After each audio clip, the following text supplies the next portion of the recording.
અયોધ્યા રામ મંદિર પ્રાણ પ્રતિષ્ઠાનો માહોલ સમગ્ર દેશમાં જોવા મળી રહ્યો છે, ત્યારે રાજકોટમાં પણ ઉત્સવનો માહોલ જોવા મળ્યો છે। રાજકોટની MVM કોલેજ ખાતે આજે શ્રી રામ દરબારની જીવંત પ્રતિકૃતિ તૈયાર કરી રાજકોટના રાજમાર્ગો પર નીકળી હતી। આ સાથે કોલેજની વિદ્યાર્થીની દ્વારા રામ અયોધ્યા વાપસીની થીમ રજૂ કરવામાં આવી હતી। કોલેજ ખાતે વિવિધ સાંસ્કૃતિક કાર્યક્રમનું આયોજન કરવામાં આવ્યું હતું। ભારત અયોધ્યામય બન્યું છે, આખું ભારત રામમય બન્યું છે, ત્યારે રાજકોટને પણ કહી શકાય કે રામમય બન્યું છે। સીધા જ આપને દ્રશ્ય દેખાડવા માંગીશ રાજકોટના MVM કોલેજના, કે જ્યાં રાજકોટના કોલેજની વિદ્યાર્થીઓએ પણ આજે એક સુંદર મજાનું આયોજન કર્યું છે। ખાસ તો રામ જે રીતના અયોધ્યા પધારી રહ્યા છે એ જ પ્રકારની થીમ અહીં પણ કરવામાં આવી છે। આપણી સાથે વિદ્યાર્થીનીઓ છે, એમની સાથે જ વાત કરશું, તેઓ શું કહી રહી છે। શું નામ છે તમારું? સોલંકી કૃષ્ણ। ભારત જેમ રામમય બન્યું છે, રાજકોટની આ MVM કોલેજને પણ રામમય બનાવ્યું છે, કઈ પ્રકારનું આખું થીમ હતું આપનું?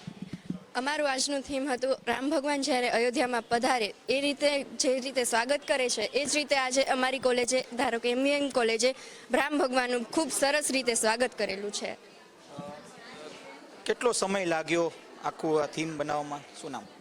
મારું નામ ભાનાણી નિયતિ છે અને અમારા લોકોની કોલેજમાં આજે રામ ઉત્સવ થયો છે એને 1 થી 2 દિવસ થયો અને અમારી ગર્લ્સ એટલી જે કહેવાય ને કે ભેગા મળીને એ લોકોએ બહુ સારું એવું આયોજન કર્યું છે। રંગોળી એટલી સરસ કરી છે, પ્લસ ડેકોરેશન અને જે કાંઈ પણ અત્યારે માહોલ છે બહુ જ સરસ માહોલ છે। શું નામ તમારું? નાગદેવ સ્વાતિ। શું કે અત્યારે 22 તારીખે એવું લાગે છે કે દિવાળી પહેલા વહેલી દિવાળી આવી ગઈ? હા, ઘણું બધું અત્યારથી જ માણસોમાં એક્સાઇટમેન્ટ વધી ગઈ છે। અમારા કોલેજમાં ઘણું બધું ગર્લ્સને એટલું બધું એક્સાઇટમેન્ટ જોરથી તૈયારી હાલતી હતી ને 22 સેકન્ડના જાન્યુઆરીના બી ઘણું દિવાળી જેવું થઈ જશે બધું માહોલ। શું કહેશો?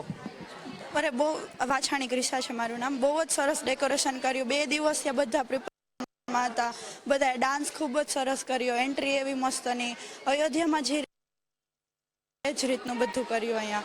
ચોક્કસથી કહી શકાય કે અયોધ્યામાં જે પ્રકારનો માહોલ અત્યારે બની રહ્યો છે તે જ પ્રકારની ક્યાંક હાલ માહોલ અત્યારે રાજકોટની MVM કોલેજમાં પણ દેખાઈ રહ્યો છે। ભગવાન શ્રી રામની જે પ્રકારની જે પ્રતિકૃતિ છે તે ક્યાંક બનાવવામાં આવી છે અને હાલ આખું કોલેજ છે તે ક્યાંક શણગારવામાં આવી છે, રંગોલી બનાવવામાં આવી છે। ચોક્કસથી કહી શકાય કે વિદ્યાર્થીનીઓ દ્વારા આ સમગ્ર આયોજન છે તે કરવામાં આવ્યું છે। કહી શકાય કે રાજકોટમાં વિવિધ કાર્યક્રમો થઈ રહ્યા છે, ત્યારે વધુ એક કાર્યક્રમ રાજકોટથી ક્યાંક હાલ વિદ્યાર્થીઓ દ્વારા નોંધાયો છે। કેમેરા પર્સન લલિત વ્યાસ સાથે ધ્રુવ કુંડેલ, રાજકોટ।